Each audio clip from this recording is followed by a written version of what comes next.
అవనిగడ్డ జనసేన అభ్యర్థిగా మండలి బుద్ధప్రసాద్ను ప్రకటించారు. బుద్ధప్రసాద్ పేరును ప్రకటించారు జనసేన అధినేత. పాలకొండ అభ్యర్థిని 2 రోజుల్లో ప్రకటించనున్నారు పవన్ కళ్యాణ్.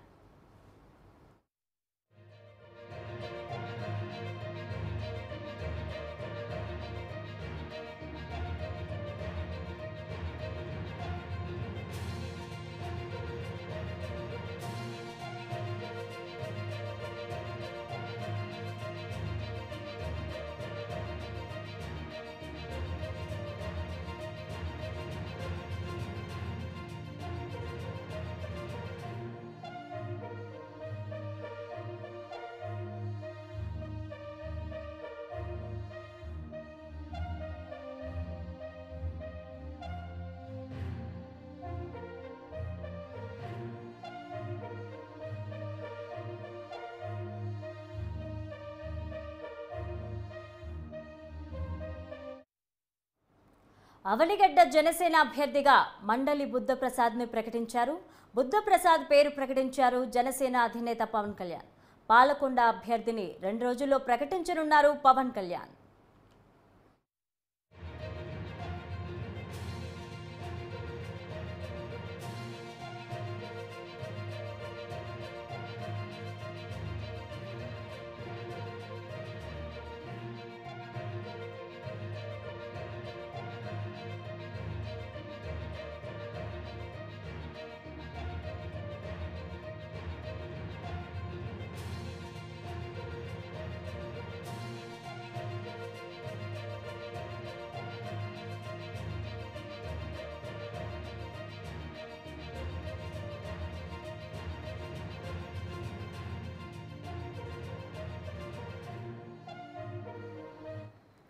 అవనిగడ్డ జనసేన అభ్యర్థిగా మండలి బుద్ధప్రసాద్ని ప్రకటించారు జనసేన అధినేత పవన్ కళ్యాణ్.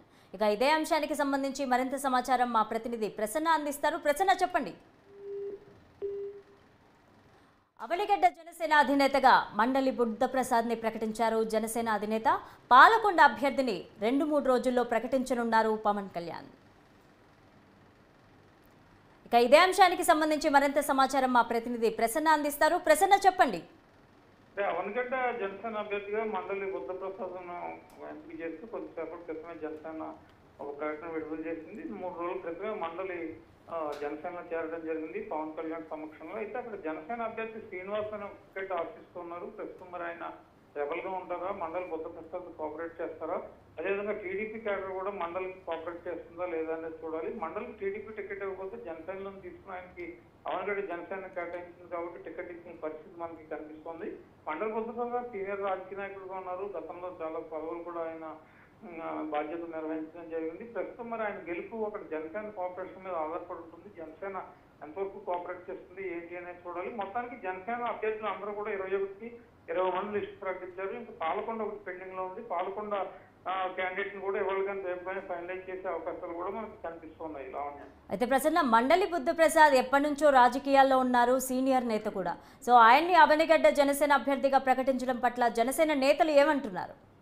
అంటే జనసేనలో ప్రస్తుతం అక్కడ శ్రీనివాస్ అని ఒక రెబల్ క్యాండిడేట్ ఉన్నాడు. అంటే జనసేన టికెట్ వస్తున్నారు ఆశించారు, కానీ ప్రస్తుతం రాకపోవడంతో మండలి బుద్ధప్రసాద్ చూడడంతో అతను పూర్తి స్థాయిలో ఆపరేట్ చేస్తారా లేదా అనేది కూడా కొంచెం మనం చూడాల్సిన పరిస్థితి అయితే మనకి కనిపిస్తుంది. ఎందుకంటే అవనిగడ్డలో కాపు సామాజిక వర్గం కూడా చాలా ఎక్కువగా ఉంటుంది. జనసేన కంపల్సరీ దీనికి సీటు శ్రీనివాస్ టికెట్ వస్తుంది అని అనుకున్నారు. మండలి బుద్ధప్రసాద్ కూడా కాపు సామాజిక వర్గం అయినప్పటికీ కూడా ఒక వర్గంగా కోఆపరేట్ చేయకపోతే మండలి గెలుపు కూటమిలో ప్రధానంగా కూటమిలో టీడీపీ, జనసేన, బీజేపీ 3 పార్టీలు ఉంటాయి కాబట్టి గెలుపు ఎంతవరకు ప్రభావితం చూపిస్తుంది ఏంటి అనేది కూడా మనం చూడాలి. Right, thank you Prasanna.